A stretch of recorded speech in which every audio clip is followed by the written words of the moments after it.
دکھ جس سے انسان متاثر ہوتا ہے اس کی ایک قسم وہ ہے کہ جو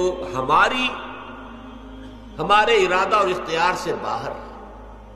اللہ کی مشیت سے، اللہ کے اذن سے، اللہ کی مرضی سے آتا ہے۔ اس کے لیے ہمارا کام صرف برداشت ہے۔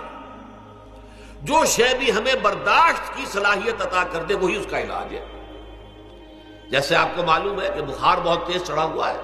اس کی دوا نہیں ہے اسپرین یا کوئی اور پیراسیٹامول، بخار کی شدت کو کم کر دے، وہ کوئی علاج نہیں ہے۔ علاج تو ہوگا اگر معلوم ہو کہ کون سے جراثیم ہے، کس کی وجہ سے ہے، اس کا صحیح اینٹی بائیوٹک کون سا ہے، وہ علاج ہوگا۔ یہ علاج نہیں ہے، لیکن اس کی شدت کی کمی اور اس کے اندر جو احساس ہے جھیل جانے کا، وہ انسان کے لیے آسان ہو جاتا ہے۔ یہی مضمون آیا ہے سورہ حدید میں بھی، ما اصاب من مصیبت فی الارض ولا فی انفسکم، یہاں کھول دیا اس مضمون کو۔ میں نے عرض کیا تھا نا کہ یہ آفت سماوی بڑے پیمانے پر بھی ہو سکتی ہے، زمین میں یعنی زلزلہ آ گیا، فلڈ آ گیا، طوفان آ گیا، ولا فی انفسکم، خاص تمہاری جان میں، تمہیں بخار ہو گیا، تمہیں ٹی وی لگ گئی، تمہیں کوئی اور بیماری آ گئی، تمہیں کینسر ہو گیا، معاذ اللہ ہوتا ہے، آخر ہوتا ہے، دنیا میں انسانی زندگی کے ساتھ یہ ساری چیزیں لگی ہوئی ہیں۔ لیکن یہ چیزیں ما اصاب من مصیبت فی الارض ولا فی انفسکم، نہیں پڑتی تم پر کوئی پڑنے والی کوئی مصیبت، کوئی تکلیف، نہ پوری زمین میں بڑے پیمانے پر، نہ تمہاری جانوں میں انفرادی سطح پر، الا فی کتاب من قبل ان نبراہا، مگر یہ کہ وہ تو ایک کتاب میں، کتاب اللہ کے علم کی کتاب، ام الکتاب، اس میں پہلے سے درج موجود ہے۔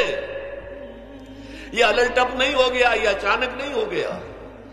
آپ اچانک سمجھتے ہیں کہ صاحب میں تو جا رہا تھا، اچانک ٹرک نے آ کے مجھے دھکا مار دیا۔ اچانک کوئی شے یہاں نہیں ہوتی، اس کائنات میں پتہ تک نہیں ہلتا جب تک کہ اس نے رب نہ ہو۔ اچانک کا کیا سوال ہے؟ تو در حقیقت جو ہوتا ہے وہ اللہ تعالیٰ کے علم میں پہلے سے ہے، علم کامل،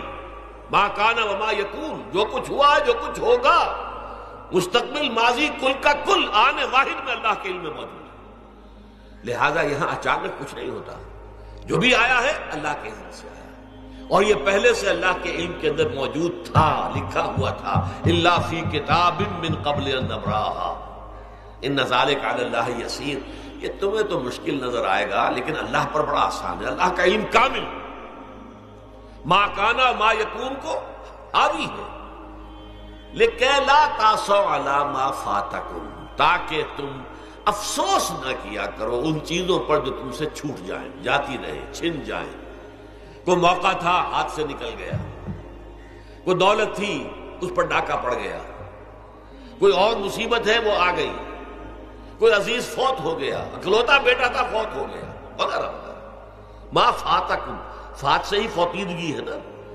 جو شے بھی نکل جائے، چلی جائے، ہاتھ سے جاتی رہے، چاہے وہ کوئی آپ کا عزیز تھا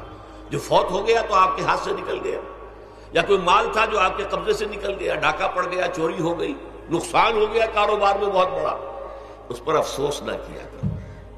اگر افسوس کرو گے تو اس کا مطلب کیا ہوگا کہ تمہیں اللہ پر اعتماد نہیں ہے، یا تم سمجھتے ہو کہ اللہ کے سوا بھی کوئی ہے جو یہ کام کر سکتا ہے۔ کائنات میں تو ایک ہی کی مرضی چلتی ہے، وہ ہے اللہ۔ لہذا اگرچہ وہ کسی کے ذریعے سے تکلیف آپ کو پہنچی ہے، کسی نے آپ کو پتھر مارا ہے، وہ پتھر ہو سکتا ہے آپ کو نہ لگتا، لگ گیا ہے تو اللہ کے فیصلے سے لگا ہے، اس کا باپ بھی نہیں پتھر مار سکتا آپ کو اگر اللہ کا اذن نہ ہو۔ لہذا آپ پتھر مارنے والے کو بھی مجرم سمجھیے، ٹھیک ہے، اس سے بھی قصاص لینے کا آپ کو حق ہے، لیکن یہ جان لیجئے کہ جو آیا ہے پتھر وہ اذن رب سے آیا ہے۔ اب ظاہر بات ہے کہ اگر یہ کیفیت ہوگی تو غصہ اتنا نہیں ہوگا اس شخص پر کہ جس نے یہ کام کیا ہے، بلکہ ہو سکتا ہے آدمی مسکرا کے رہ جائے، جیسے کہ وہ میں واقعہ سناتا رہا ہوں اپنے دروس میں کہ ایک درویش منش آدمی جا رہا تھا، جو رب کرے سو ہو، جو رب کرے سو ہو، جو رب کرے سو ہو۔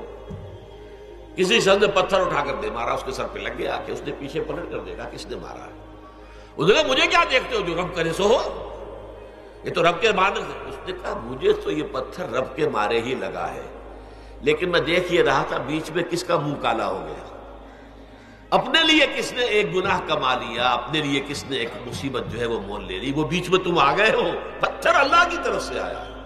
لیکن اس کا عذاب، اس کا وبال تم پر آ جائے گا۔ بہرحال یہ تو میں نے عرض کیا آپ کے سامنے، وہ چیزیں کہ جو آ جاتی ہیں، وہ تکالیف و مسائل جو اللہ کی طرف سے من جانب اللہ ہے، اس میں آپ کسی کو مورد الزام نہیں ٹھہرا سکتے، وہ آپ پر آ گیا۔